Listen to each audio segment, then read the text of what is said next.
New Beginning proudly presents the ethos of Black Families First, a Black History Weekender annual celebration, which is comprised of our kings, queens, scholars, speakers and global families within the Black community to embrace the DLA Rites of Passage International Exchange Programme for youths aged between 15 and 21 years old. This is in honor of the late, great, rest in power Dr. Llaila Afrika. The online fundraising event will be held on the 15th and the 16th of August this year. So please, give what you can to invest in our youth. The two-day event will also be broadcasted via Black Ice TV7 on Facebook as well as YouTube. Black Power starts with your melanin, uniting the Black family first.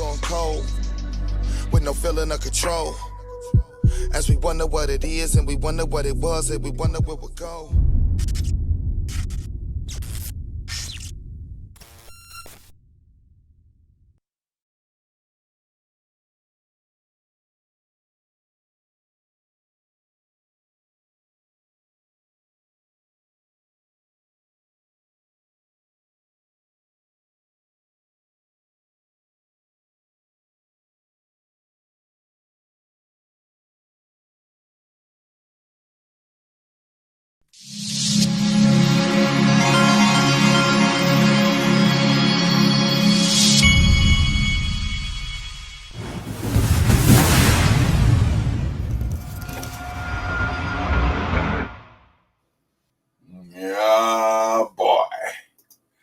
We're back in the house again. Once again, we are with the beautiful Charmaine from the Black History Studies.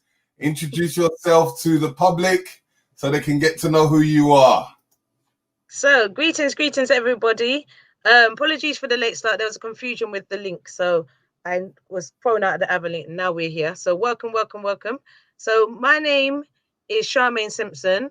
I am one of the directors of Black History Studies. I run Black History Studies for the past 13 years with my husband, Mark Simpson. And we also run a sister company called Black History Study Tours, where we take groups internationally abroad. So what I'm going to do is I'm going to get started into my presentation, and I'm going to start with a video just telling you who we are. Okay.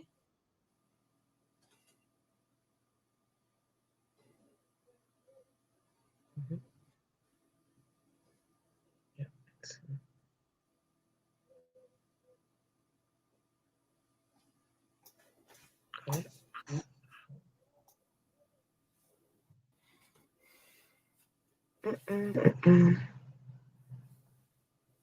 All right, it's doing that. Let's share.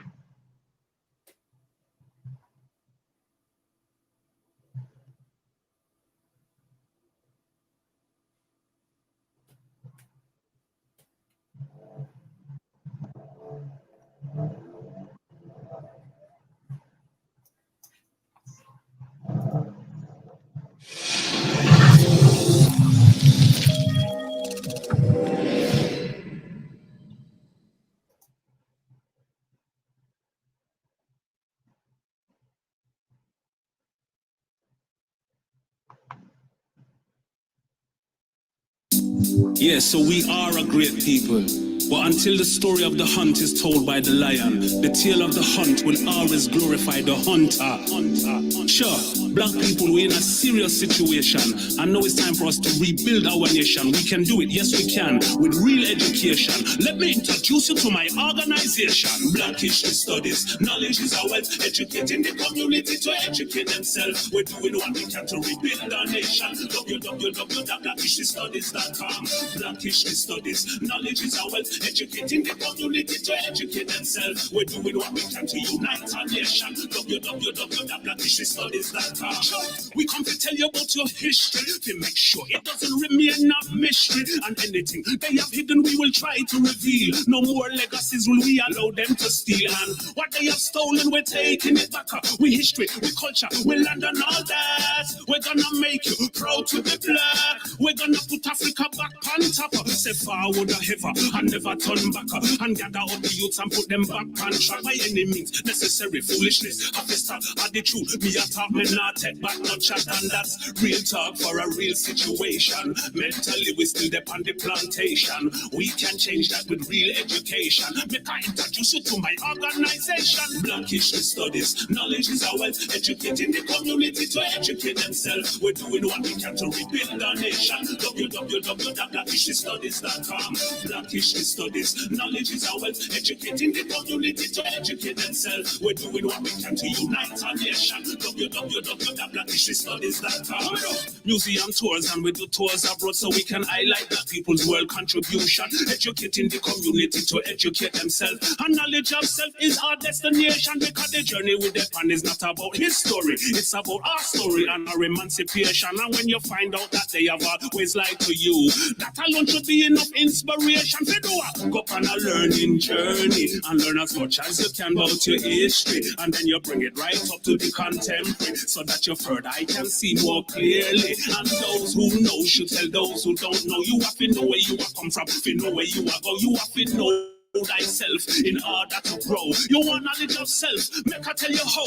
Black History Studies. Knowledge is our wealth. Educating the community to educate themselves. We're doing what we can to rebuild our nation. www.blackhistorystudies.com.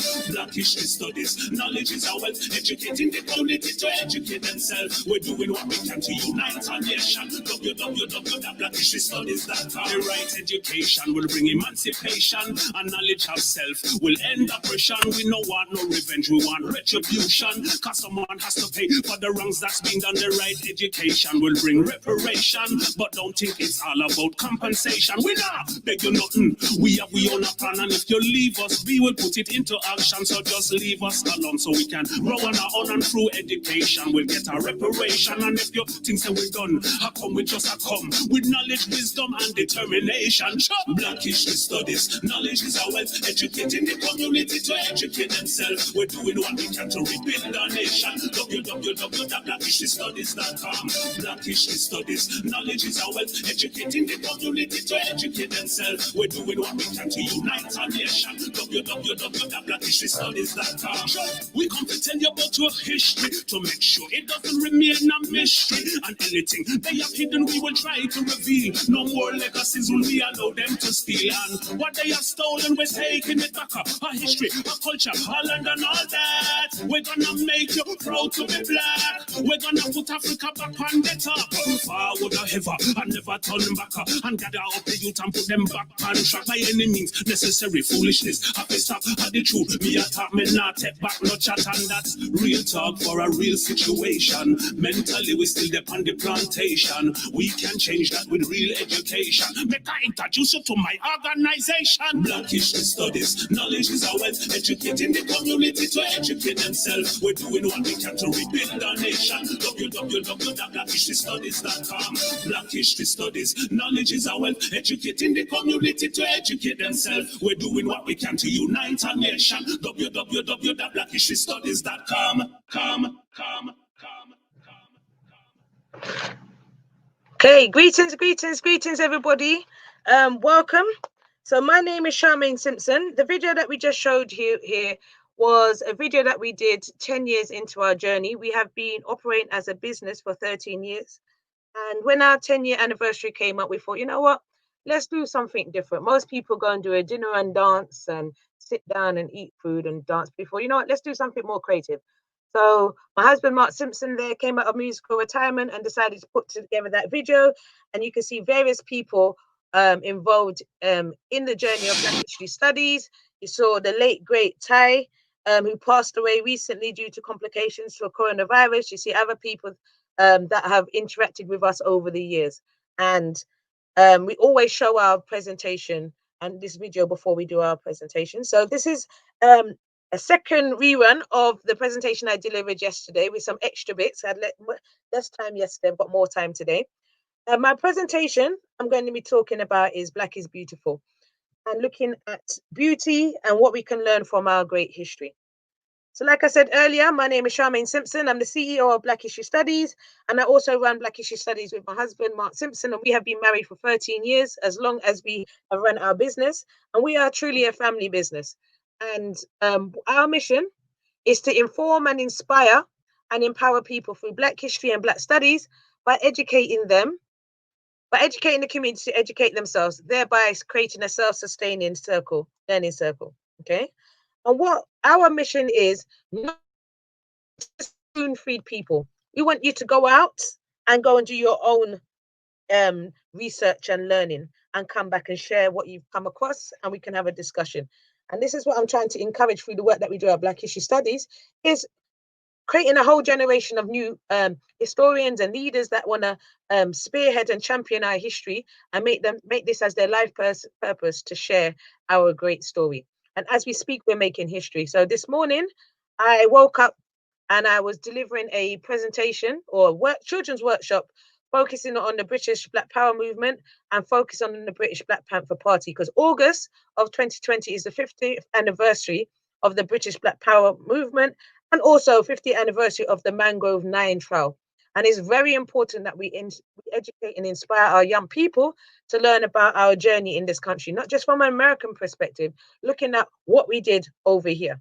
And I'm a type of person that when we set up Black History Studies, there's members in the community complaining about, oh, the school system don't teach Black history in school. And I said, you know what? I don't do complaining. I do solutions. So instead of us complaining about, oh, they don't teach Black history in school and standing on the shoulders of people like Erica Jessica Huntley and the Black Parents Movement, let's create an organization where we can spearhead and teach our history from our perspective. That's literally what we did. And never looked back. So this morning we did a workshop. We had over 30 young people from England, the Netherlands, and the United States on that workshop. Yeah, we can do this now. And I often say to people that we are Garveyites. We follow the Garveyite philosophy, and we can't live Garveyite and do Garveyite works if we're not educating people from all around the world. Okay, and it also starts in the home. It's the reason why I say to people, nation building starts in the home. So if you have a strong family, a strong partner beside you, that can also trickle out into the community, then that goes into nation, and then that goes global. Okay, we got to be thinking about having strong families. That's part of our legacy. So some of the services that we offer at Black History Studies, and this is a very brief list. So, for example, we do presentations on Black history and Black studies. Now, with the coronavirus, we are doing webinars. We do short courses on Black history and Black studies. We've got two short courses starting in September. We do a beginners and advanced Black studies course, and that's going to be online for next year. So if you're interested, go to our website, www.blackhistorystudies.com. We also do international study tours because Mark and I like travel. When we travel, we go to places looking for Black history and Black studies in these places. And many of our students say, when you're going on a next door tour, can we come with you? And I thought, why don't we create an organization where we can go as a group and collectively go around the world to look at our presence all around the world. So we do a 10-day Kemet tour. We do European tours as well. So we've got a Black history tour of Amsterdam. We was meant to do one this year of Black history tour of Brussels, because I wanted to highlight and commemorate the 95th birthday of Patrice Lumumba. And looking at the Congolese, I'm a Congolese advocate. I've been speaking about the ongoing genocide and in Congo for a number of years now. Also, we do Lisbon, we do Paris. We're trying to do every different country because we want to look at and make links with our cousins in Europe so that we can make more links. And because we are Garveyites, Marcus Garvey didn't have Facebook, Twitter, Zoom, and streaming services. We should be using these services to actually reach out to our brothers and sisters on the continent. We have our own community cinema program where we do numerous film screenings around the country, internationally as well. We also have launched various DVDs in this country, like the Hidden Colors series. Black History Studies was the organization that launched that in the UK and Europe, and we've been the European distributor of many of those type of documentaries over the years. We do a museum tour of the British Museum. So we do a Black History tour of the British Museum. And we've been doing that for a number of years. And we also do a Arthur Liverpool tour, which involves us traveling from London. We're based in London, traveling up from London to Liverpool, doing a tour of the International Slavery Museum, then also doing a walking tour of Liverpool. Okay. and fulfilling the footsteps of people that have done that tool before and continuing that works. Okay. Also, we publish our own books. We've published numerous books, and we're publishing another book this year. And we also do film distribution. We also work with other film exhibitors. I used to be the chair of the New Black Film Collective, and we work with different Black exhibitors, film exhibitors all over the UK to put on films and screenings. And at the moment, we have the Windrush Caribbean Film Festival, which we're a partner of, and we've been sharing that information through our networks and social media. And we have our own radio show on the Colourful Radio, the award-winning Colourful Radio. Every Monday at 10 o'clock, we do a message in the music show, which is delivered by my husband, where we talk about use music as a way of educating people and sending a message. Now, I have a first-class degree in economics. I'm a businesswoman. I'm always thinking about using money as a tool to advance what we do, because we are a self-funded organization, and we deliberately set out to be a self-funded organization because we know that once you're funded by other people, they can control you, and we want it to be able to do what we're doing without having restrictions. So as part of our program, we talk about economics. We also have an event that we run called the Black Market and Film Festival, which we've been running since October of 2012. So recently people are talking about the Black Pound Day. We have been doing that since October 2012, where it's an event. We try to do it 3 times a year, where we bring all different Black businesses under one roof and support them. And as part of that event, we also teach financial education and financial literacy. And also we support independent filmmakers, giving them a platform to launch their films in these countries. And we've been doing that for a number of years. This was the most recent flyer for the event, which we had to cancel, unfortunately, due to coronavirus, but we are looking to do that again. And we work with amazing partners such as Asa Jack Radio and also Colourful Radio to get the message out there. And the reason why we did that event was because I remember speaking to somebody and they were saying they don't know how to support Black businesses. And I thought, you know what, let's create an event where we can get all these Black businesses under one roof and we support them. And everything that we do at Black History Studies, we try and support our own. So the flyer design, printing, design work, our website is all created by a person from the Black community. And we want to circulate that Black pound. Also, like I said, I've got a first-class degree in economics. I also am a passionate personal financial coach and financial educator. And I believe it's very important that we combine the two, because we can't talk about Black history and not talk about how we've been affected economically. And what I do is help clients achieve financial well-being by teaching, empowering, inspiring clients to identify their goals and help them find practical solutions to money challenges and ultimately live the life they want to live. And also I work with clients on a regular basis, helping them put together financial plans, helping them pay off their mortgage much sooner, helping them pay their debts, help them with their saving goals.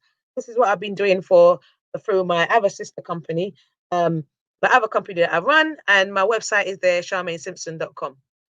And the next event that we're doing on Wednesday is looking at financially savvy sisters, where we focus on financial education focused on women. Okay. So in this presentation, and we've been often asked, why do we use the word Black instead of African? Okay. So when we teach our history, not just focusing on Africa, we're focusing on melanated people from all around the world. Okay, we are global African people, we know this, but there's also not just people in Africa, there's people outside of Africa that are melanated, and we should include those in that story. Okay, so you can see this image here where I put what is Black. You can see different representations of people in Australia, Andaman Islands, India, Pacific Islands, Malaysia, Russia, China, and Africa. Yeah, we have a Black history in Russia. A lot of people don't know about this. And I did a Black European Film Festival about a year and a half ago, where we looked at the story and our contributions in Russia. And we must tell our story. Yeah, our history is not just focused in Africa. We are a global African people. We must talk about our story in a global perspective. So the reason why we use Black is because, unfortunately, there are some African people who do not see themselves as Black, or there's some African people that don't see themselves as African. Yeah, and some Black people who do not see themselves as African. Yeah, so we want to capture, we use it as a political term, we want to capture enough people so we can educate them about their history and speak to them from an African perspective. Okay, so let's look at cultural identity. So culture refers to the customs, practices, and languages, values, and worldviews that define social groups, such as based on nationality, region, or even common interests. Okay. So cultural identity is important for people's sense of self and how they relate to others. And a strong cultural identity can contribute to people's overall well-being. And the desired outcomes recognize the importance of a shared national identity and a sense of belonging, and the value of cultural, social, and group diversity. Because we are a very diverse group. Yeah, I'm sure the people that are listening to this live stream today are coming from a very diverse group. Okay. And culture, cultural identity is very important to person's well-being. And one of the reasons why we love doing our public event is because we love to come together as a collective, come together as a group and sit down and speak and reason. And one of the reasons why we set up Black History Studies, because I used to be a youth worker for many years in Brent, and I wanted to use a way of bringing the community together. Okay. And I wanted to use my passion for Black history and Black studies to bring community together. And we have seen so much positivity over the 13 years. We have seen groups come together and people come together, haven't met each other before in one of our events, and start speaking to each other. Because every event that we do, we always start with a meet and greet. Yeah, we always say to you, turn to the person that's next to you and greet them and say hello. Because oftentimes we get into this European notion that we don't talk to people and interact with people, and that's very un-African. We need to start talking to each other. So we always start our events with a meet and greet, and that has led on to people forming friendships. There's leading people to set up their own businesses. That's led to people setting up their own companies and doing their own events. We've also had weddings. So we've had 2 couples get married since through meeting at our Black History Studies events, and we've had at least 4 babies. Yeah, and one set of babies were twins. Yeah, so we are bringing the community together by any means necessary. Okay, and identifying with a particular culture helps people feel they belong and give them a sense of security. And sometimes it's beneficial for people just to come and be. Sometimes you just want to be around your people and laugh loud and relax, eat a patty, eat some sorrel, drink a sorrel with us, eat some good food that Mark cooks at usually when we do our events, and just relax and talk to people. And sometimes you need to be immersed in that melanin just to reset yourself and make you feel good sometimes. And it's very important as part of our health and well-being. Because oftentimes, through the years of doing Black History Studies, I recognize that a lot of loneliness in the community. You can be surrounded by lots of people, but you are lonely. Yeah. And there are a lot of lonely people in our community that we're not recognizing. So one of the ways that people can meet each other, they can come to our event, talk to somebody, maybe walk on with the person to the bus stop and form friendships as well and look after each other. And we have helped people talk to each other and made friends. And this is one of the reasons why I love doing Black History Studies. I'm very passionate about and serious about the work that we do. So an established cultural identity has been linked with positive outcomes in areas such as health, education, access to social networks, which provide support and shared values and aspirations. They often say that a child grounded in their culture and heritage usually do better at school. Hence the reason why a lot of young people who are homeschooled, where their parents are taking an active role in sharing their history, their family history, not just one history, family history, do tend to do very better in school. Because if you have a higher racial esteem, that will also reflect in your self-esteem, which will help reflect in your day-to-day activities. Now, I know came into my consciousness at a very early age because my father instilled in us the learning.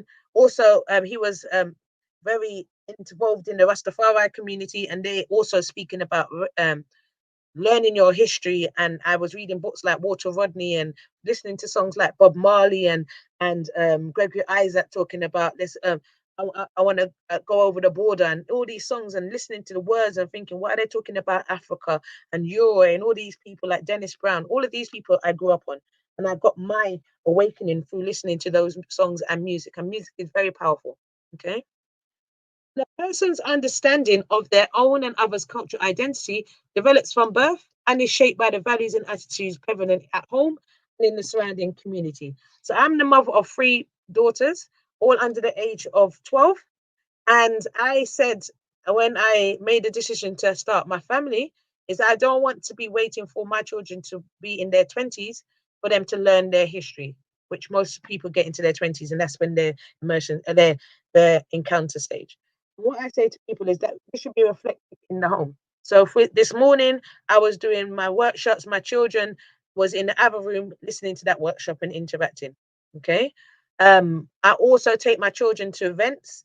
I've been known to take my double buggy to university lectures, and my children will go and listen. My children has grown up in Black History Studies, so they don't know anything else.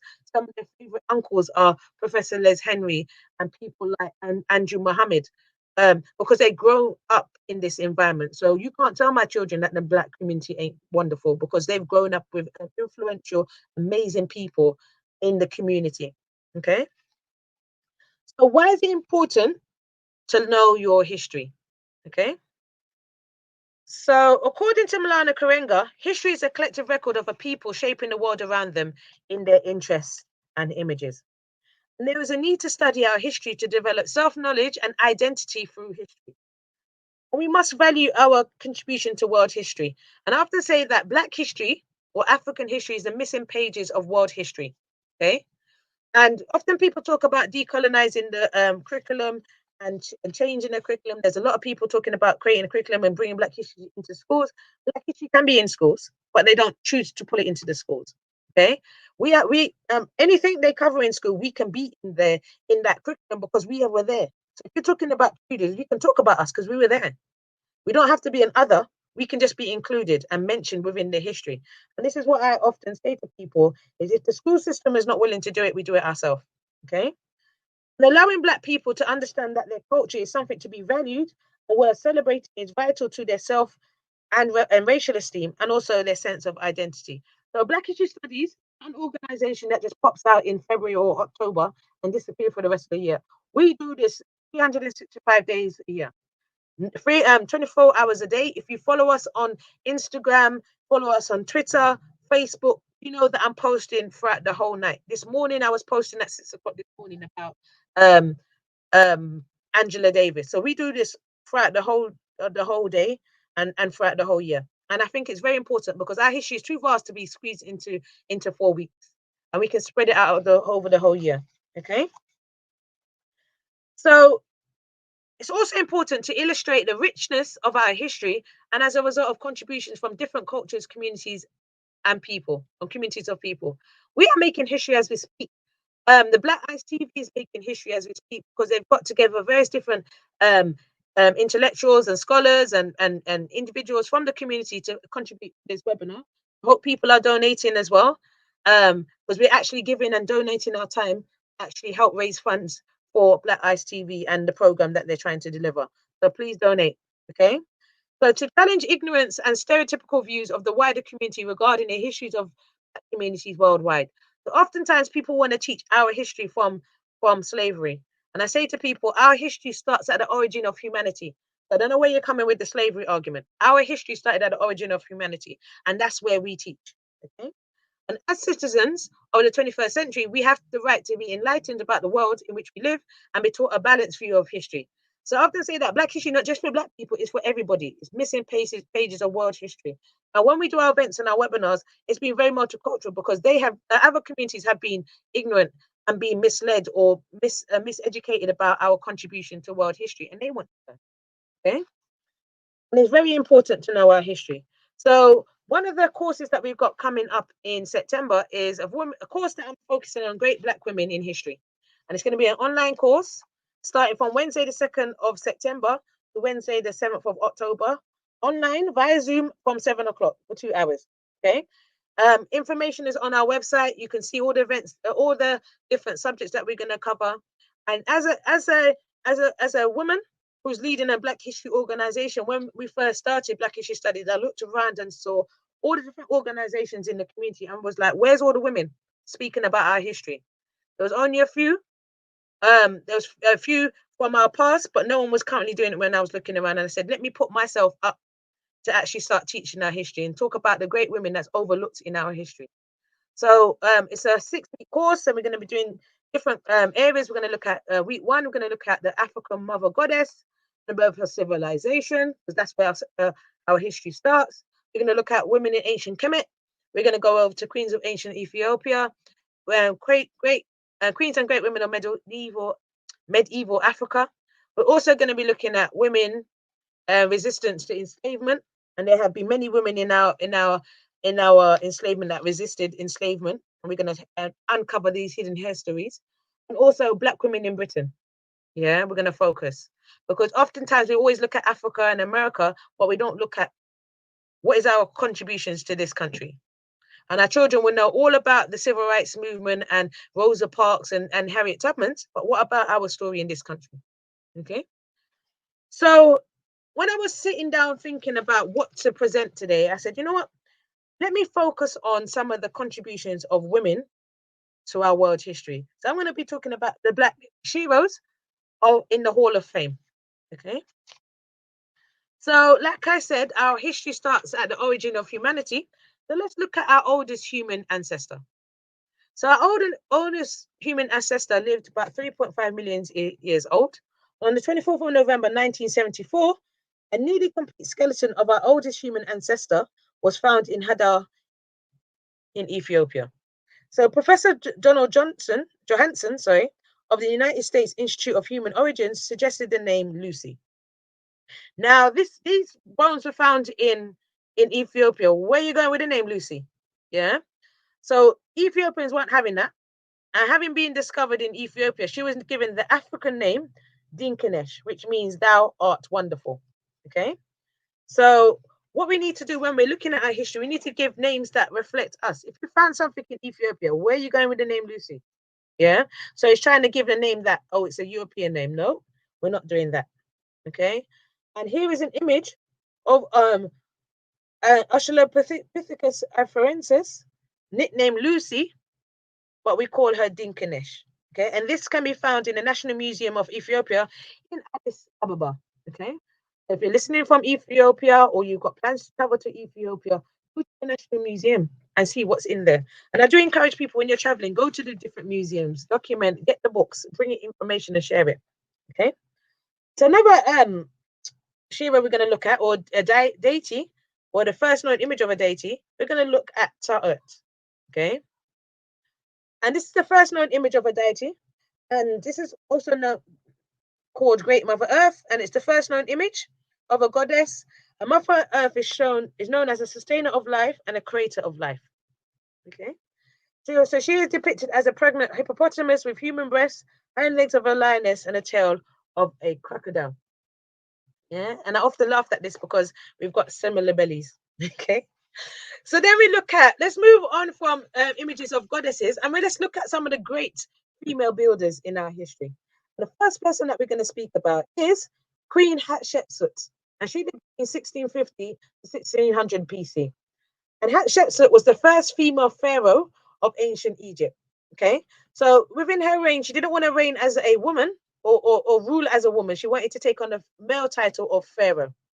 And Hatshepsut was the longest reigning female pharaoh in Kemet, ruling for more than 20 years. And she was a great builder. When we do our Best of Egypt tour, which is the 10-day tour, which we're hopefully going to be doing next year, May, if coronavirus doesn't stop us, we actually go to her temples and see her obelisks and all the amazing things that she created. And Hatshepsut built and restored monuments throughout Egypt and Nubia. And she built 2 great big obelisks and also the Da Ebari temple. And we actually go there. And I don't know what it is about that temple, but when you go there at like 8 o'clock in the morning and it's hot like fire. Yeah. And that's what I love about when we go to Kemet, because I love the heat and I love going to that temple. It's an amazing temple. Okay. So then we're moving away from builders, and let's look at some great military women. Okay. So there were some military sisters that fought for our liberation and fought against various different stages of our history. And one of the military women that we're going to speak about is a woman named Queen Nzinga, or Nongola Nzinga. And she lived between 1582 and died in 1663. And she is an example that we fought every stage of enslavement. Yeah. So oftentimes when you look at Hollywood and their depiction of enslavement, they will show you that, okay, we were happy-go-lucky on these plantations. They went to Africa and we didn't resist. We resisted every stage of enslavement. And a great example of a female-led resistance against enslavement in Africa is by this woman. And Queen Nzinga is an amazing person to learn about. because she led the resistance against the Portuguese slave trade in Southwest Africa. Okay. And like I said earlier, me and my husband Mark like to travel. We actually traveled to the area in Portugal called Lagos, spelled Lagos. And that is the port, that is the first point where they brought enslaved Africans into Europe. And the Portuguese were the pioneers of European enslavement. And we actually went to that point of when they brought in African people. And there's a walk where there's a museum there. There's a square that you can go to, and we did our own research as well. So we're not just book historians. We actually go to places and do our own independent research, and also link and look for Africans living in these areas and make links with them and reason with them to hopefully form friendships and bring groups over as well. And yeah, I encourage people to travel and go and see these sites, and the museum there is quite interesting. Okay. So another military woman that we're going to look at, so any Ghanaians listening, is the amazing Yaa Asantewaa. And she lived between 1863 and died in 1923. And she was famous for leading the Ashanti rebellion against the British colonialism with an army of 5,000 people. Okay? And the British, as they do, wanted the resources and gold in Ghana, and they wanted the golden stool of the Ashanti, which is a symbol of the Ashanti nation. Yeah, and it also symbolized the Ashanti kingdom, cultural system, and power. Yeah, and she was elected to guard and make sure she looks to guard this golden stool. And we know that Yaa Asantewa's war was the last major war led by an African woman.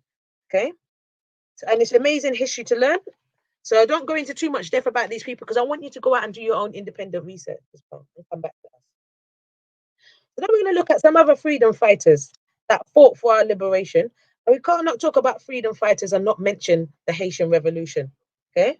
And some of the great women that emerged out of the Haitian Revolution is this woman here. Okay.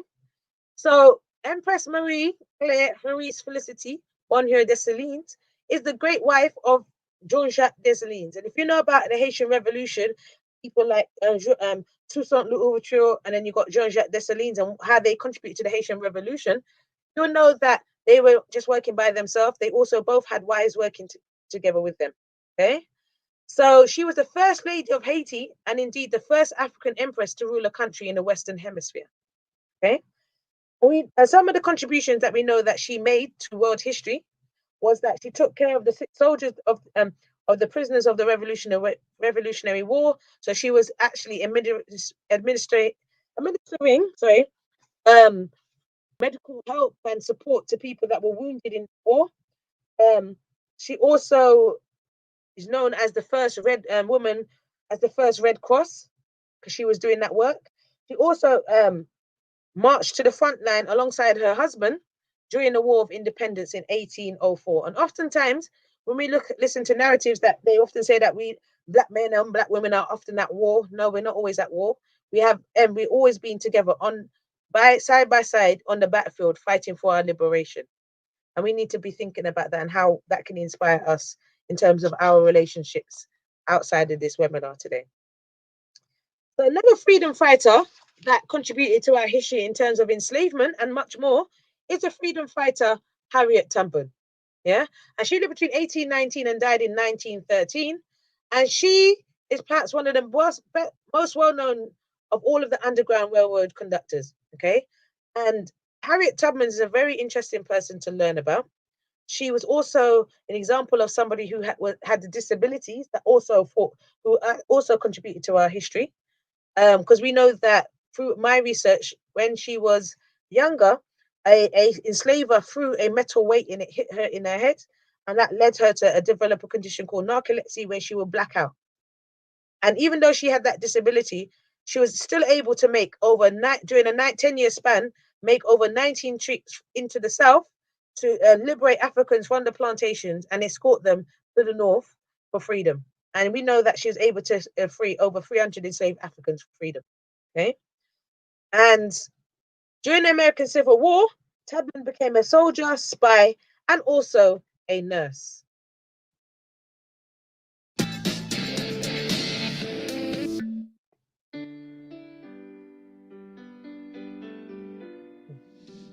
Harriet Tubman began her life in the bonds of slavery, but lived her life helping others achieve their freedom. She really helped Black people have a sense of self, a sense of freedom, and a sense that, you know, slavery was not right.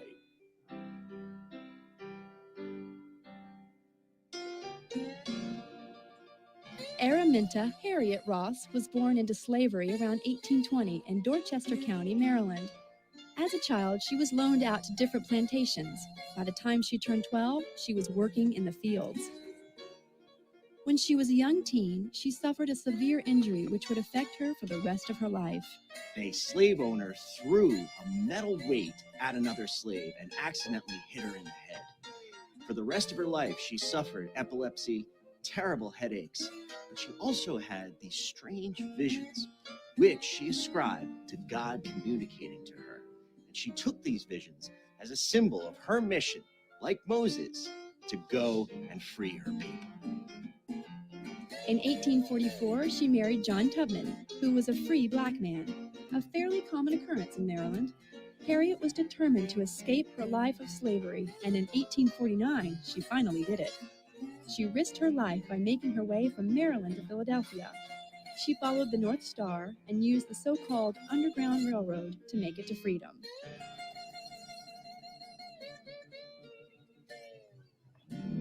Lord, I'm a pilgrim. The Underground Railroad was an organized group of free Blacks, whites, and Christian abolitionists who helped slaves escape to the North. Harriet had made it to the Promised Land. No one would have blamed her if she never returned to the South, but she desperately wanted to free her family. She made perilous trips back to free her 2 brothers, her sister, and her sister's 2 children. When she made a 3rd trip to get her husband, she found he had taken another wife. Instead of returning with her husband, she saved more slaves. Not only did she escape slavery and achieve freedom for herself, but she went back down into the South to bring freedom to dozens of other slaves.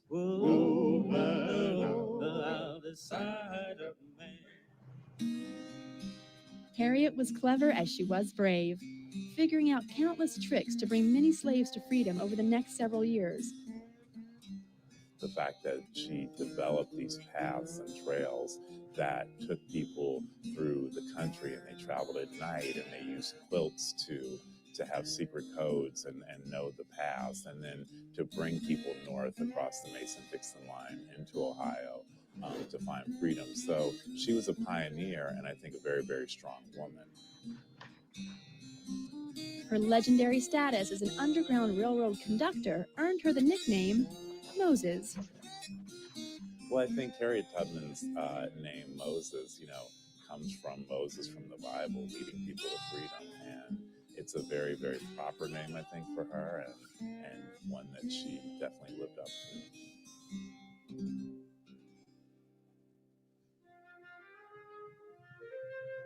In 1850, things became more dangerous for Harriet when the Fugitive Slave Act was passed. Instead of being a free woman, she was now a fugitive. She continued to free slaves, but now guiding them to Canada so they could truly be free. From 1851 to 1857, Harriet lived mostly north of the border in St. Catharines, Canada. She continued to make trips to Maryland twice a year to save more slaves. Besides her work as a liberator of slaves, Harriet spoke in support of anti-slavery and women's rights. Her efforts made her a wanted woman with a bounty on her head, but she was never turned in. She aided abolitionist John Brown with his plans for the raid on Harper's Ferry. During the Civil War, the government asked her to help the Union cause by organizing a network of spies among Black men in the South. Not only was she known as the Great Liberator, but she also assisted the Union Army, going down on patrols and advising Union officers on how best to attack the South. Out in the trenches, she also helped Colonel James Montgomery disrupt Southern supply lines, which resulted in the freedom of hundreds of slaves. After the war, Harriet dedicated herself to establishing schools for freed men in South Carolina. Even though she couldn't read or write, she understood the value of education. In her later years, Tubman worked with her friend Susan B. Anthony to support the cause of women's suffrage. Harriet Tubman is relevant today, not only for her work in terms of racial justice, but also in terms of women's rights. After the Civil War, she became an outspoken supporter for the suffrage movement, get women the right to vote. To help make ends meet and continue to help the causes she believed in, she worked on a book called Scenes in the Life of Harriet Tubman. In 1908, she established a home for older poor African Americans in Auburn, New York, which she moved into in 1911. She lived there till her death in 1913 from pneumonia. She was buried with full military honors.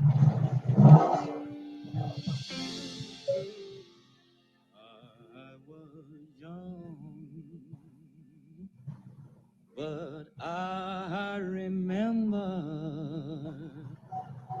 Harriet Tubman, has a lot of significance for Black people, particularly in the age of Obama, because she kind of started the liberation of Black people, in the days of slavery, and really set the path of civil rights in the United States. Harriet Tubman's bravery and determination allowed her to accomplish incredible things throughout her amazing life. From Galilee. She is someone that you cannot forget. She is someone that really kind of changed our perception of what equality and freedom and liberation and civil rights mean. The hour I first believed.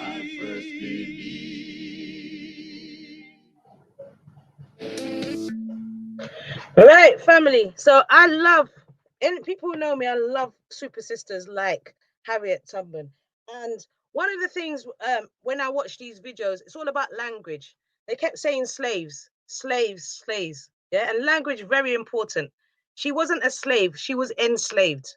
Yeah, everybody is born free, and you're born into the condition where they're enslaved. So we got to be looking at how words and words are powerful. So she was enslaved, and there's times when the children, like, they just try to come in, and there's lots of things doing in my life, and I'm thinking I can't go ahead, and I can't go ahead, and then I think, ooh, what would Harriet Tubman do? What would our ancestors do? Yeah. And especially Harriet Tubman, and I love learning about her history and what she achieved, and she was just amazing. And we need to teach our young people about these great leaders. So when we're talking about enslavement, so don't be showing them the picture about, oh, we was on a slave ship and all that kind of stuff. That's European history. Let's talk about these great leaders, heroes and sheroes that fought for our liberation in that period of history. So talk about Harriet Tubman, people like Samuel Sharp. Because if it wasn't for people like Samuel Sharp burning down half of Jamaica and causing economic damage, we'll be still enslaved in some of these European and in the English-speaking Caribbean. Now, they didn't end slavery because, oh, it was a moral thing. Oh, we're treating these African people so bad. Oh, we need to end slavery. It got too expensive. The trade got economically unviable, and they ended the enslavement. But that in enslavement physically, but it's still going on mentally. And this is why I love organizations like Westside Young Leaders Academy, people like Julian Hall of Ultra Education, because they're working with the young people and doing some amazing work. So if you don't know who they are, go Google them, find out and follow them, because they're doing the works that I don't have time to. So I'm always supporting them. And sometimes when we're doing our history and doing the movement, we're trying to do everything. If there's somebody that's out there doing what I consider to be amazing, and they're doing it very well, support them. Don't need to replicate. There's enough people doing the work out there, and I'm supporting them all the time. And this is why we do these things. And most people don't know the brilliance of Harriet Tubman. And just as one person, she's just amazing. So yeah, I tell people to learn about her, look at her contributions, what she did, what she was able to manage. And that was that time, and that can inspire you today. So and what I love about Harriet Tubman as well, you'll be on the plantation, and I don't sing, so I'm not even going to, because that'll just mash up the whole live stream. and you hear them singing, somebody starts singing, "Swing Low, Sweet Chariot." That is a signal that somebody's going to leave that plantation tonight. Okay? And what she would do is gather the people. And if you said you're coming, you better come. But if you don't, and oftentimes you see her pictured with a gun, because if we came with her and you thought, you know what, I don't feel like going, if you turn back, she'll shoot you. Yeah? So there was no procrastination with this sister. If you're coming, come. If you don't come, you know what, you're going to get dealt with. And she had to protect the people that was involved in that underground railroad. So it's very important that she was doing that. And a lot of time we find a lot of people procrastinate. They know what they need to do. Oh, I'll put it off. I'll do it tomorrow. And tomorrow never comes. So I say to people, no procrastination, just do it. Okay? So we've looked at freedom fighters. Let's look at some of the great queens. So let's look at Empress Menen. Okay? So Empress Menen, she lived between 1891 and died in 1962. And she's the great wife of Haile Selassie. And they were married for 47 years. Yeah. And oftentimes people don't value marriage, but the strong leaders and the strong families are always married. Yeah. Husband and wife with children. And they create a legacy that way. So anybody that listen that found your king or your queen, come, let's start getting married now. We need to bring that tradition of us getting married. And marriage is not a European concept. That was invented by us. Okay. And this Menen was married to Haile Selassie for 47 years. And the first time in Ethiopian history, Empress Menen was crowned Queen of Queens alongside Emperor Haile Selassie I, who was also called King of Kings, on the 2nd of November 1930 at St. George's Church in Addis Ababa. Okay. And she wasn't just a queen that just sat on the throne and didn't do anything. She was actually active in her community. And she was active in promoting women issues in Ethiopia. She founded the Empress Menen School for Girls. And she also, during the time of the Ethiopian Holocaust, that was between 1935 and 1941, she mobilized Ethiopian women for war and prepared statistical military reports and advised and encouraged the Ethiopian women to persevere, or the Ethiopian people to persevere, and continue to contribute funds to the families of Ethiopian patriots of war. Okay, and that's Empress Menen. So then we're going to move away from Africa, and we're going to go to Europe, and we're going to talk about this lady. Okay, Queen Charlotte Sophia. So we know that she lived between 1744 and died in 1818. And she's one of the well-known examples of a member of the royal family in this country with African heritage. Okay.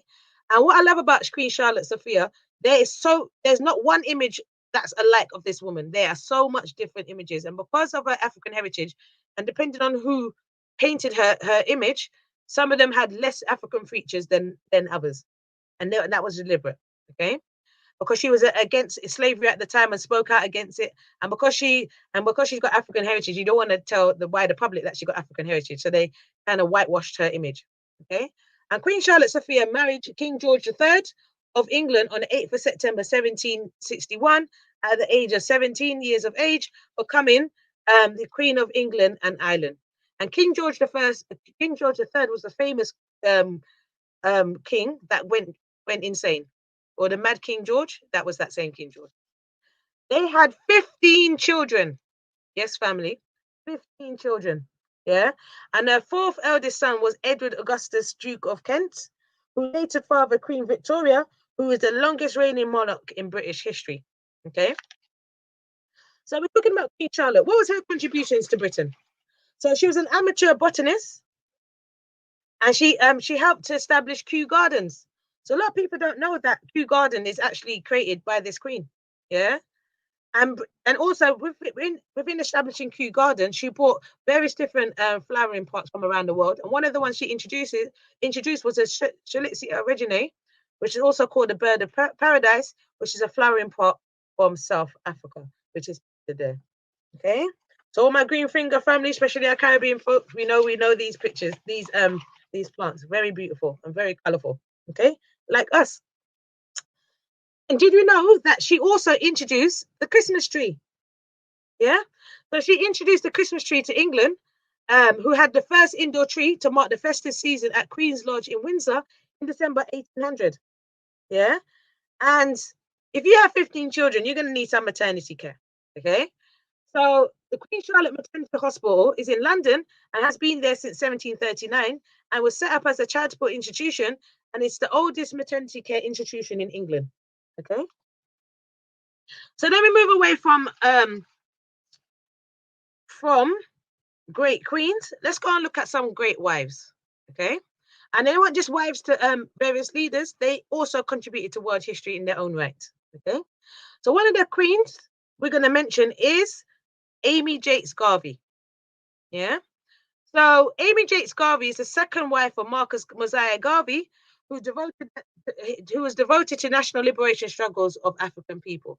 Okay, and we know that Marcus Garvey organized one of the largest Black nationalist movements ever. Yeah, and Amy Yates Garvey was the Secretary General of the UNIA, and she became the first lady of the Interim Provisional Government of Africa and the Universal Negro Improvement Association, African Community Leagues, in August of 1920. And Amy Yates Garvey is best known as a publicist of Garveyism. So a lot of the books and information we know about Garvey is because she was his publicist. And she was one of the editors of the Negro World newspaper. Okay. Also working as a husband and wife team like myself and Mark. We know that in 1923, she edited and published Volume 1 of the Philosophy and Opinions of Marcus Garvey, which is recommended reading. Also, between 1968 and 1973, she had written and published Garvey and Garveyism, and a collection of essays on Black power in America and the impact of Garvey in Africa and Jamaica. Yeah. And we know tomorrow, the 17th of August, is the 133rd birthday of Marcus Mosiah Garvey. And we can't let that day go uncelebrated. So in the evening at 7 o'clock, we're doing a free quiz. Yeah, we're doing it via a free Kahoot quiz, so you can get your young people involved. They'll teach you how to use Kahoot. If you want to take part in that quiz, please go to our website, www.blackhistorystudies.com, sign up, and you'll get to do this quiz, and we'll have some fun tomorrow. Another great queen or great wife we talk about, who contributed in her own right, is the wife of Dr. Martin Luther King Jr., and her name is Coretta Scott King, and she lived between 1927 and died in 2006. And she continued the work of Martin after his assassination while raising their 4 children. So in 1968, she founded the Martin Luther King Jr. Center for Nonviolent Social Change in Atlanta as a living memorial to her husband's life and dream. Yeah. Oftentimes people say that Dr. Martin Luther King was a dreamer. He was not a dreamer. Yeah. And in 1986, she was successful in getting her husband's birthday observed as a national holiday. And she also guided the creation and housing of the largest archives of documents from the civil rights movement, which is very important. We must start documenting our history. Because if we don't take charge in documenting our history, somebody else will tell our story. And anything that you have, any leaflets and things like that, we need to start creating our own archives. And even using these archives that are available to us for our historical research. Okay. So, in addition, she sought to bring out the truth of her husband's assassination by establishing that James Earl Ray did not act alone in the commission of his murder, but was instead part of a larger conspiracy because of the material she had gathered over the years. And then, in 1999, Tennessee jury found that the assassination was a result of a conspiracy, not the action of a lone killer. And we know that was definitely true. Yeah. So if you want to learn about the counterintelligence program, they will talk about all the assassination of Black leaders. Okay.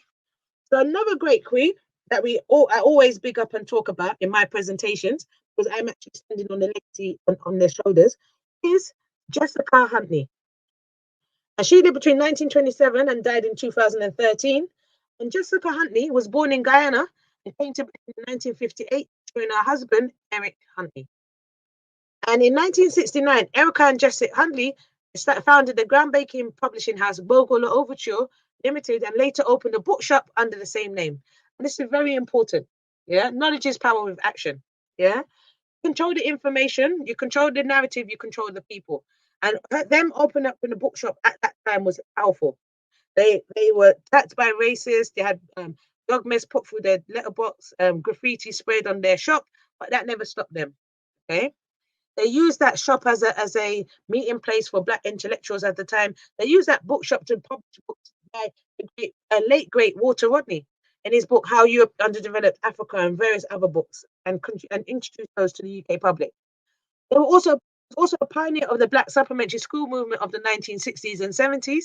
So I often say to people that our parents are quite innovative at the time, and they still are. During the time when they came over in the second wave in Windrush, they noticed that their children weren't being educated right.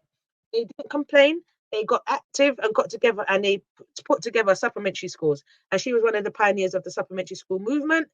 And she also organized legal defense for Black and Asian people arrested during the Southall riots of 1979. And also, she was also part of the New Cross Massacre Action Committee, an organizer of the 1981 Black People's Day of Action March, which is the largest protest march of Black Britons to take place in Britain. So in 1981, 13 African children were killed in a house fire in New Cross, and later 14, another young person, so it's 14 in total, died in this fire. And because of and that really hurt the Black community of the time, and people felt that the police weren't taking this case seriously. They didn't get the same support that other people got. Support that's when somebody passed away, the Prime Minister would send a letter. They didn't get no letter, and people came together and organized the Black People's Day of Action March. You had people in prisons raising money to support the campaign. Yeah, and she was involved in that. So I always big up in my presentations. Okay, we're going to look at some women who are activists. So we can't talk about activism and not mention the great Queen Winnie Mandela, who lived between 1936 and 2018. Yeah. So this is Winnie Mandela. He was married to Nelson Mandela for 38 years, including the 27 years during which he was imprisoned. And while he was imprisoned due to his activities, she continued to fight for freedom while he was in prison. Yeah, mobilizing people, continuing the fight. Okay, she is South Africa's first Black professional social welfare worker. Also, during the 1976 Youth Uprising, she established the Black Women's Federation and Black Parents Association. Yeah, and when you learn about her story and what all the treatment that she that she was experienced, and the horrible treatment and persecution that she was treated by the apartheid government of South Africa at the time, you'll learn that this sister was a strong sister. Yeah. As part of their victimization of Winnie Mandela, she was banished to Brandfort in the Orange Free State. And while she was there, she didn't stop her activism. She helped set up a creche and a clinic with Dr. Abu Baker Asvat. Okay. And here is an image that I like to show. We know that Winnie Mandela stayed devoted to Nelson Mandela throughout much of his 27-year prison sentence, but the couple separated in 1992. They couldn't have this strong sister beside Nelson Mandela when they gave him the South African presidency, so they broke up. And then 2 years later, he became president of South Africa. Okay. So let's look at women of the revolution. Okay, so let's look at the Black Panther Party for Self-Defense. So the Black Panther Party for Self-Defense was a militant and revolutionary group that fought for the empowerment of the Black community. They inspired various different fractions all around the world. So this morning I was talking about the British Black Panther movement in the UK, and you had various people such as Olive Morris, you had Linton Kwesi Johnson, Darcus Howe, you had Barbara Beese and Althea Jones LeCointe, all these people that was involved in this British Black Panther movement in the UK. You had also the British Black Panther Party in places such as Australia, and we also had Black Panther Party movement in India with the Dalit community. Okay, and in 1970, approximately 40 to 70% of party members were women, and several chapters were headed by women as well. Okay, and there's Kathleen Taylor there in her brilliant afro. But we can't talk about women of the revolution and not talk about our revolutionary sisters in the UK. Okay, but there's many unsung heroes and activists that not highlighted, and I love to give love to people while they're still alive. Okay, so you may already know some of these ladies. So on the left is Janet Older, and she's the sister of Christopher Older, and Christopher Older was killed in police custody. He was they arrested him, had him lying on the floor. He was there literally choking to death while they were making monkey sounds around him. And he died. And his sister said he's not going to die in silence. And she was campaigning out there, telling people about the case so she can get some justice. And she's still getting justice now. And when you learn about the Christopher Older case, they disrespected him in life and in death, because she actually buried Christopher Older thinking that they was burying his body. And then years later, they found out that his body wasn't buried. His body was still in the morgue. And then it was a Nigerian woman that they buried. instead of Christopher Older, and he was still in the morgue. Yeah, see how the system worked, and they say, oh, it's a mistake. No, you can't make mistakes like that. Okay. And another super sister that I saw recently at the reparation day in Brixton is Marcia Rigg. Now, Marcia Rigg's brother was killed in Brixton Police Station, and she has been campaigning relentlessly for the justice for her brother, Sean Rigg. Okay, mobilizing with other people. They're also part of the United Friends and Family, which they have a march every October to highlight all the deaths in police custody. Okay, and she's still alive, still kicking and still fighting and seeking justice for others. Then you got Temi Moale. She's director of the Forefront Project. Recently, she and members of her organization were campaigning about young people being arrested by the police outside Collindale Police Station, and they arrested a number of activists at that police station. And she's been also speaking about youth violence and police brutality. So if you don't know these ladies, go Google them, follow Temi on Instagram and social media. Also, look at the Forefront Project. They need our support. Okay. Then another two super sisters from UK. Cannot talk about these super sisters. I've worked with them personally myself, and got to talk about Sister Stanford and Sister Jenda Serwa. So when it comes to reparations in this country, the leading authority on that is Esther Stanford. Yeah, she throws it down. She's amazing. I learned so much from her. And Sister Esther Stanford, and she's been a campaigner for a number of years. And then you have also Sister Jenda Serwa, who's doing some amazing work in Bristol with the Malcolm X Centre and different organizations and groups doing tours, raising her family, being amazing and both of them are involved in the reparation march and the different movements that we have on the 1st of August. Yeah, so if you don't know who they are, seek them out, support them as well. Okay. Then we're going to move away from activist women and women of the revolution and look at an example of a woman in business. So the woman in business that I like to speak about, as I'm a businesswoman, I love economics, is Annie Malone. Yeah, there was that disgusting documentary that was on Netflix, but I won't go into that, and didn't put her in the right light. And there's lots of historical inaccuracies in that documentary, but that's Netflix and Hollywood. So Annie Malone, she lived between 1869 and died in 1957. And oftentimes when people talk about who was the first Black female millionaire in America, they always talk about Madam C.J. Walker, but she was not. And the first Black female millionaire, that distinction goes to Madam C.J. Walker's boss, Annie Malone. And Annie Malone built a very successful business creating hair care products for the African-American women beginning in 1889. Madam C.J. Walker was one of her employees.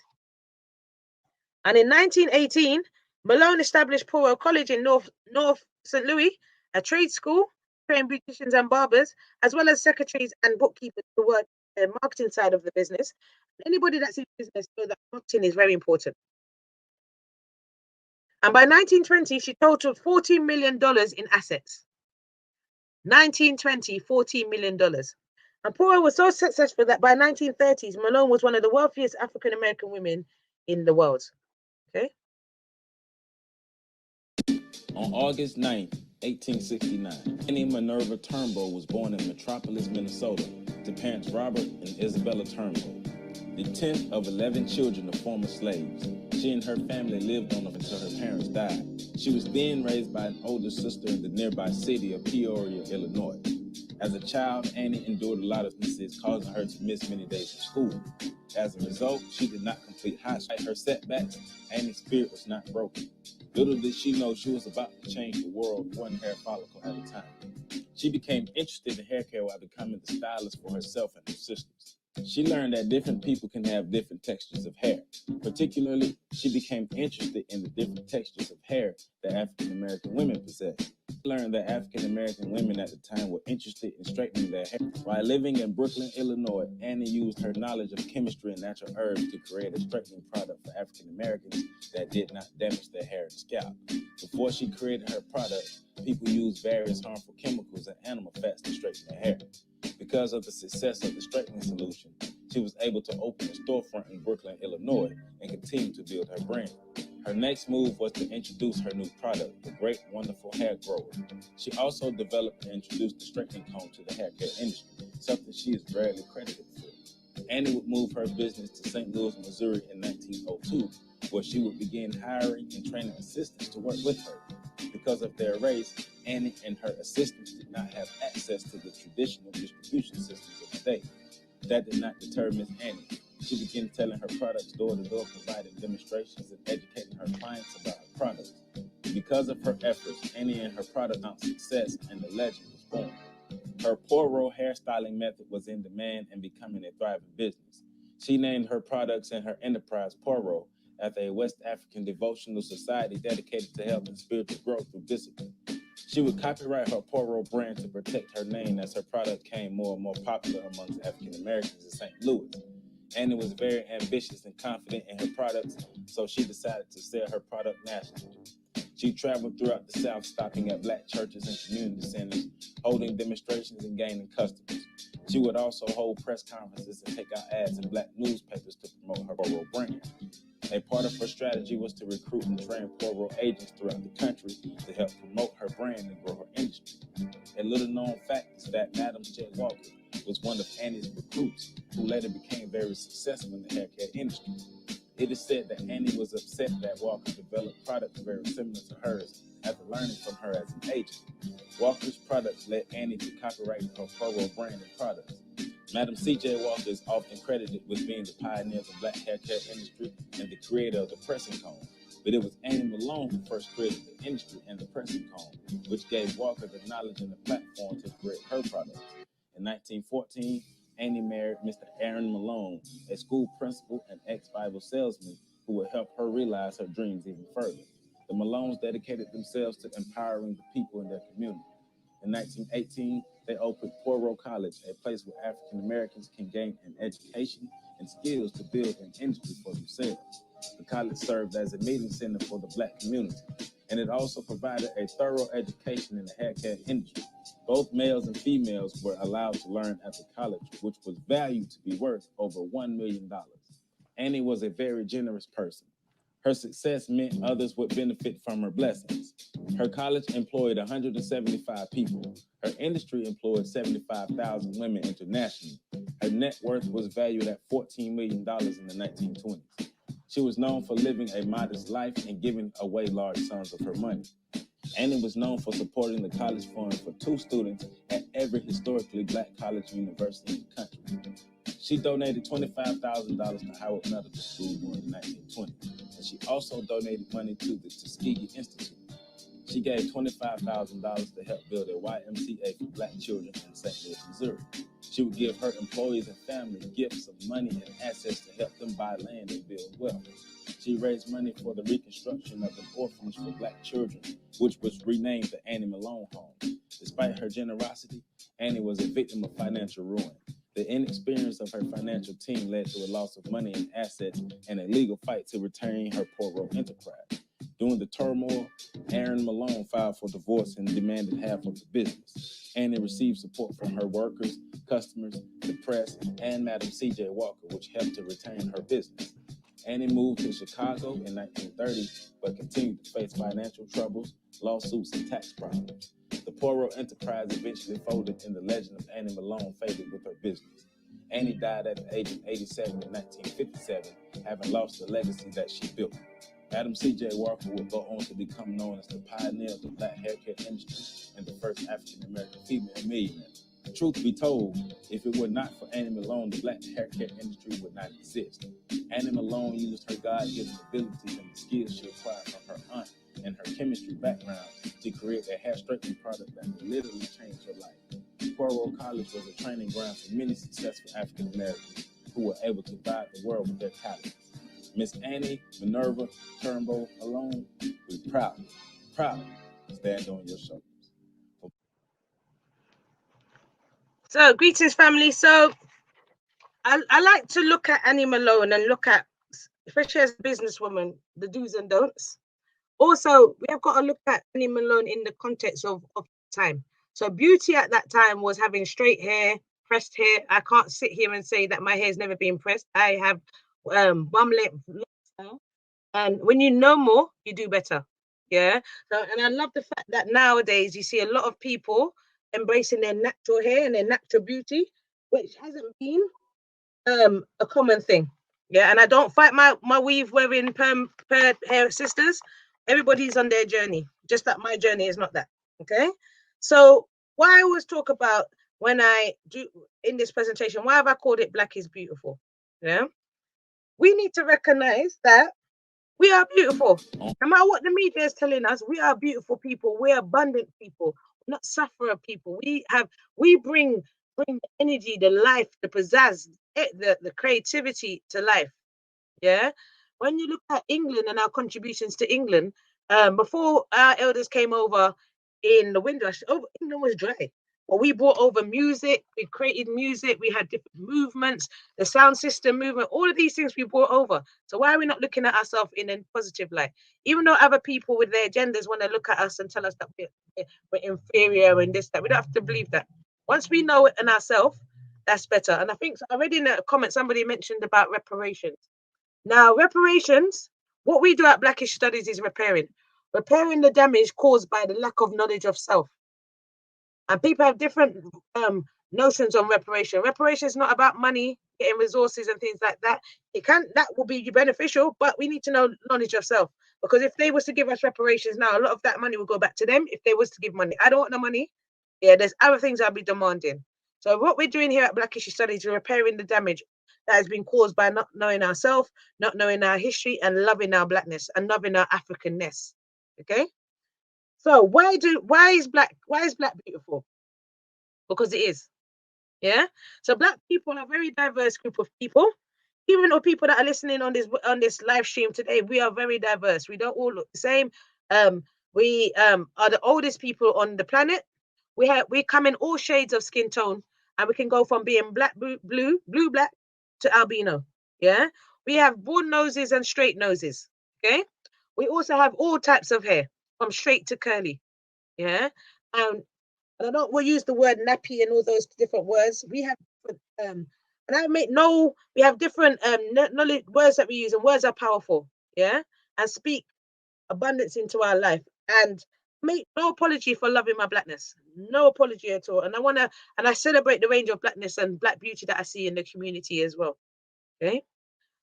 And I often say that you can be any of these skin tones in or between and still be black and beautiful as well. So a legacy of the enslavement period is the notion of colorism, where people of a lighter skin is treated better than a darker skin. And we can have another discussion about how that affects us to this day, where people believe that they have to bleach their skin, put these harmful chemicals that are causing cancer onto our skin to get a beauty ideal, because the media are telling us that having a light skin and long hair is beautiful.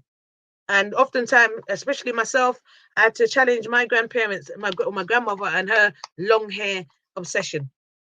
You don't have to have long hair to be beautiful. You can have short hair be beautiful. And I love sisters with the perfect round head so they can have their short hair. I'm always loving it. And when I was growing up in Wembley, I used to love the little Nigerian children that used to thread their hair. I don't see it as often. I love those creative, beautiful hairstyles of African architecture where they used to thread their hair, and I used to love it. And I remember obsessing over this girl. She thought I was crazy, like, oh my God, your hair is so wonderful. And she thought that we was going to bully her. She often got bullied for her hair being threaded. And then when I came across, I was like, your hair is so beautiful. She just be like, oh my God, nobody's ever said that to me. We must tell our children that they're beautiful and to love their skin. Yeah. And even the big people listening, you must love your skin too. So beauty is a combination of qualities such as shape, color, or form that pleases the aesthetic senses, especially the sight. Okay. And ideas of what is beautiful vary across cultures and change over time. So like I said earlier, back in the days of Annie Malone, having straight hair was seen as beautiful, but now people are embracing their natural hair and expect they're from the 4Bs and the 4Cs and all kind of stuff, the co-washing and all that. It's a whole industry there, and putting natural hair products as well. They're moving away from the Dax hair oils and putting the shea butters and the Jamaica castor oil in their hair now. So you can see that over time, with more knowledge, we've actually changed the way we we manage our hair, and also changing the ideas of what is beautiful. So let's look at blackness and beauty. So beauty ideals are created and maintained by society's elite, and the media is a powerful tool to use to promote this ideal. Okay? And racism is reflected in current beauty standards. And we know that, and that's a whole nother presentation. So blackness becomes synonymous with ugliness, evil, inferiority, and anything undesirable. While that is to be approached in whiteness, in values, manners, taste, and aesthetics was considered superior. They're going to do it because it's their media. So we have to become our own media and share our own positive images. And this has resulted in feelings of guilt, shame, anger, resentment about skin color, hair texture, facial features, body size, and shape. Okay. And I've also had my issues with my self-esteem and looking at people that are taller than me. I'm only 5'2". I wish I was taller. I wish my hair was longer. I wish my hair was this. I wish I had the perfect peanut head and all kind of stuff. And you just have to learn to love yourself. Yeah. God didn't give me height because there's a reason why he didn't want to give me extra height. So I'm just gonna have to love my little 5'2" and 5'2" frame and love that. Okay. And I love my skin color, love all my stretch marks that I got from all my children. You just gotta love yourself. Because I know those stretch marks are there for a reason, because I've got three beautiful children. Okay. And I say to people, self-love is key. Yeah. Let me read this image that I quote from Tony A. Gaskin Jr. So self-love, it doesn't mean that everyone will treat you the way you deserve to be treated. It means that you won't let them change the way you see yourself, nor will it stick around for them to destroy you. Yeah. So words hurt. Words only hurt if you allow them to hurt. Yeah. So sometimes when people come with their negativity, let it just bounce off your shoulder and go to the atmosphere. Okay. Don't take on people's limiting beliefs. Don't take on people's hang-ups. Don't take on people's isms and schisms. Just do you. Okay. So let's look at hair story, culture, and identity. And especially in the Black community, hair has always been an important part of endowment in African cultures. It denoted class, status, and wealth. And over the years, it's become intricately linked with identity, beauty, and politics. And the multitudes of hairstyles, sorry, in he's getting too hot. So the multitudes of hairstyles that are as diverse as the Black community itself. Naturals, weaves, chemical relaxed styles, braids, dreadlocks, or locks, I should say, to name a few. Okay? Far from being superficial, Black hair and its care goes well beyond the multi-billion-dollar industry it's become and is rooted in our identity and culture. So let's look at how hair has been represented, used as style to communicate, okay, various different things throughout our history. Hair. It's just hair. It's just hair. It's just hair. It's just hair. It's just hair. It's culture. It's heritage. It's socially significant. It's powerful. It links us to our people. It gives us strength and holds us steady. It's important. And I'm going to tell you why. It's probably a good guess that African people have been braiding, manipulating, styling, loving, locking their hair since before recorded history. You can assume so because even in our most ancient of recorded history, we show mastery of our hair. Images on the walls of our ancient cities of Kemet, Ta-Nehisi or Nubia, Kush, and sculptures depict scenes of great rejoice when it came to taking care of one's hair. In sculptures, great detail was given to the intricate, significant hairstyles along with other physical aspects that were considered significant. After all, if you're an artist representing your people, wouldn't you accentuate the highest aspects of your culture? There was reference made in the book Hair in African Art and Culture to Boris de Reichwel's Black Arrows, as it makes numerous references to parallels among hairstyles in sub-Saharan Africa and pharaonic Egypt. It goes on to say that, quote, unfortunately, little evidence exists to link the provocative examples observable in ancient Egypt and Nubia with many of the more recent coiffures recorded in the photographs and sculptures to be seen in this exhibition, end quote. However, my surface research revealed several very noticeable styling similarities that continues across ethnic and cultural lines of modern-day Africa. If we're going to start with Kemet and Kush, let's find correlations of hair similarities that continue today. Granted, my knowledge of ancient symbolism is elementary at best, but I don't think I need to know the inner workings of symbols to draw correlations to the images seen here with the images seen here. But I digress. This video isn't going to be about trying to prove the obvious connection to ancient Africa. In many African cultures, hair is seen as a pathway to the soul because it's the highest point on the body and therefore it's the closest to the Most High. Because of this, care of one's hair is usually only trusted to a particular family member or a close friend for the rest of your life. The reason being is that if your hair gets into the wrong person's hands, they could essentially cause you harm. It is because of this spiritual significance that great care was given to the maintenance of one's hair. Hair could be groomed for special ceremonies.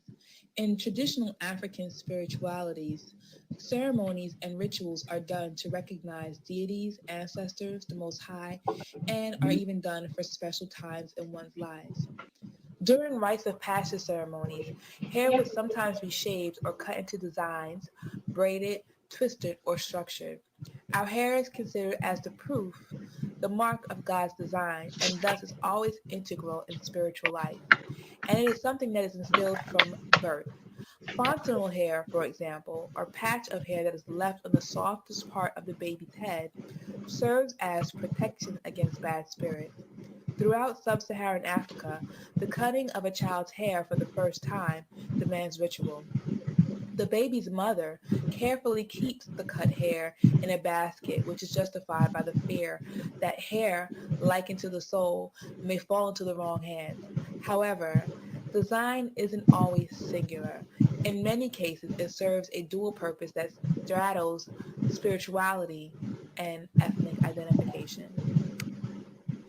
In many cases, hair would tell the onlooker information about what people you belong to, your stature in the community, and if you are unmarried or married.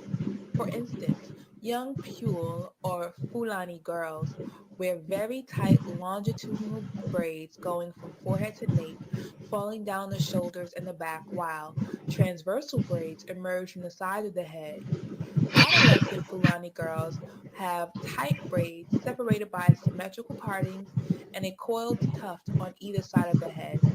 Unmarried Wolof girls partially shave their heads while leaving a little tuft of hair on the top. In other instances, some warriors cut their hair off before going to battle to be left with their mothers or wives. Chiefs or elders in the community will usually cover their heads to signify their importance. So, as you can tell, hair is an important identifier, not just to outside people, but also within the communities.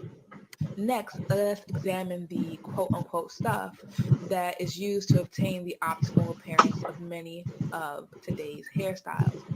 Ochre is used to color the hair as well as to protect one's style. The most recognizable people who use this are the Maasai. However, the Himba, Kavango, Banza, as well as other groups use this as a hair aid. Beads, shells, stones, gold, silver, shea butter, palm oil, butterfat, and vegetable fibers are some of the other things used as well. Vegetable fibers are used to extend the hair. And when we talk about this, it's important to know that hair extensions aren't a product of white colonial rule of Africa. Even the most ancient of our ancestors wore wigs and extensions. However, back in those days, the use of false hair was to obtain a different African hairstyle because some of the styles defied even real hair capabilities. Before the advent of plastic hair you can buy from beauty supply stores, African people use human hair and vegetable fibers. Men would weave the hair of their wife into their own hair to create long flowing locks. Vegetable fibers were used to extend and wrap around the hair, as seen with the Himba people. False hair was used to extend the hair over structures and was used in addition to human hair to create the okuku wigs, as seen with these Benin queens. However, the one theme I have noticed hair extensions are used for is to create long, flowing, lock-like hairstyles like the Mbalantu of Namibia. It is a popular belief that locks originated with the Rastafarians of Jamaica. This is untrue. However, it is important to note that the Rastafarians should be given credit for reintroducing the daughters and sons of the diaspora back to the beauty of African hair. I have heard different reasonings for the lock aesthetic of Rastafarians. One is that hair is an extension of God and the soul and should not be manipulated. It needs to grow as does the roots of a tree in its natural form. Another view is that it is used to represent the mane of the Lion of Judah. In either case, it is seen as a spiritual connectiveness to the Most High. This theme is echoed in many cultures of Africa. Within the Asante culture, priests' hair was allowed to grow into long, matted locks called mpese. Priests or priestesses in anyone's culture are spiritual forces in their community. Again, the theme of hair connecting to the soul and the Most High is continued here. In Benin Yoruba religion, Ihiaga, a dreadlock, signify you as a devotee of Olokun, the deity of water. However, being born with Ihiaga, or that special curl, requires a life as a priest or priestess. More manicured looks can be seen on the Maasai and Himba peoples. Less notable groups with locks are the Fang of Gabon, the Turkana, the Mende, the Pokot, and let's not forget the Africans in the diaspora. Remember earlier when I said there was a similarity that carried across different ethnic and cultural boundaries? Well, this style seems to be the one connective fiber. As seen in the images on the ancient walls, the style of hair has continued till today. The importance of the head in African culture is seen through our love of hairstyles. The inner head is the most important part of culture and spirituality. However, I think that the design details that we give to the outer head is the one that we make manifest from the inside. According to Yoruba theology, although the physical head is highly valued because of its social and biological importance as a site of perception, communication, and identity, it is regarded as no more than the outer shell for the inner head. It is also called orioje, or external head. The desire for the harmony between the two aspects of the head is expressed in the popular prayer, Orienu mi komabatio dejen. May my inner head not spoil my outer one. It is my belief that this style is an attempt to reach the Most High, an antenna, if you will. Maybe if the people who wear it have lost the original meaning, the soul has not. As African people, we have continued to cultivate the art of hair, even if we don't know why we do it. As Africans in a diaspora whose history and culture has been stripped, stolen, raped, it's a wonder that any of us know anything about who we are. It is even more amazing that something so simple as hairstyling was non-existent in our diaspora culture for many hundreds of years. But when given the freedom to explore identity through hair, we have continued a legacy, a history, a culture. It is my belief that we should never discredit hair in our culture as something insignificant. It's an identity that I am proud of, and you should be too. For my ancestors and for the future generations, I will be the continued legacy. It's not just hair. Ashe. Excellent. So what can we do to promote a positive cultural identity? So create a solid base of African pride. So for example, gain knowledge of your history and where you come from, learn about your family history as well as your community history and world history and your history. Watch films, read books, engage in different ways. Yeah. Also stress the beauty of all people regardless of the shade, hair texture, race, etc. We're all beautiful in our own way, and there's no real hierarchy of beauty, nor should there be one, since no one's beauty is inherently better than another's. And what I say to people is love every shade, complexion, and hair texture of my people. We should love our people, love people in our community. And we must start spreading love, yeah, and less hate. Okay. So love every shade, complexion, and hair texture of our people. And in conclusion, we believe that black is beautiful and beauty is appreciating and loving what you have and what you are. And we have an amazing history to share and share with the world. So embrace, love, and be proud of your culture and your heritage. So what I say to people is make Black history every day. Be proud of your culture and history every day of the year, not just in Black History Month. Remember that you two are making history today. So you can follow us on social media. I'm on Instagram, Facebook, Twitter, LinkedIn. Follow us, go to our website, www.blackhistorystudies.com. Join our mailing list when you hear about all the amazing works that we're doing at the moment, and book onto our course. We're doing African history, hidden history of Africa before the slave trade. We're doing that course. In September, we have our Introduction to Black Studies course that we're showing. in a few years. In September, we're doing in January. We're doing African history of slavery, hidden history of Africa before the slave trade. We're doing that in September. I need to eat because I haven't eaten for a morning. That's why I'm doing all of these things. But yeah, follow us. Follow us. Get some information. I hope you enjoyed the presentation. Where have you gone? Beautiful, Charmaine. Oh, she's still there. I was wondering that's going on over. Yeah, I'm there. That was a beautiful presentation. You know, all about that hair, because I always used to read a lot of books about it. And you know, when some people we used to have a discussion, who did the hair, who had the dreadlocks first? Was it the African people? Was it the Rasta movement? Yeah, I know that's an ongoing debate. Yeah. So I mean, it's not even about who comes first. It just knows that is us in general. Yes, you know. Exactly. But yes, that was a fantastic presentation. Brother Rich, are you there? Yeah, that's all. Beautiful presentation once again, Charmaine. Appreciate for coming on, as always, and sharing the knowledge and information. Yeah. Get me. Much appreciated. Please make sure you go and check out Black History Studies. All right, you lot. Hold down the noise, please. Sorry, I got a house full of people here, yeah? Yeah. Much appreciated, though, for your presentation. And I cannot wait to see other things and work you're doing and have you and your husband back on to do a special show. Most definitely. He's doing some music project at the moment. So yeah, we're always busy doing things. Excellent. So Good.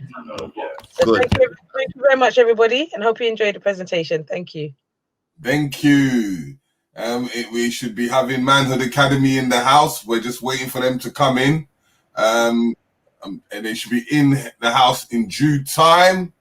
But yes, how have you felt about the whole situation so far, Mr. Rich? Today has been going lively, mate. Nice interactions from the people. We've had some good donations from the people to show their support. The likes is up. That's what I like to see. There was one unlike, whoever that was, slap. You get me? But yeah, I've been really pleased with the turnout today, and I can't wait for this evening's festivities, because the big names are coming in and some real deep, nice conversations should be occurring very soon. Yep, 100%. As we always say. Okay. It's like they're having a party at your house. Yeah, discussions on discussions here. Yep. If you dare to struggle, you dare to win. If you dare not to struggle, then goddamn it, you don't deserve to win. Let me say peace to you if you're willing to fight for it. Let me say it in the spirit of liberation. I've been gone for the while. So my leaders ass gone, all my leaders ass gone. I know they did you so wrong and still standing here strong. Against all the wrongs, for my leaders ass gone. All my leaders ass gone. I know they did you so wrong, I'm still standing here strong. Against all the wrongs.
proud.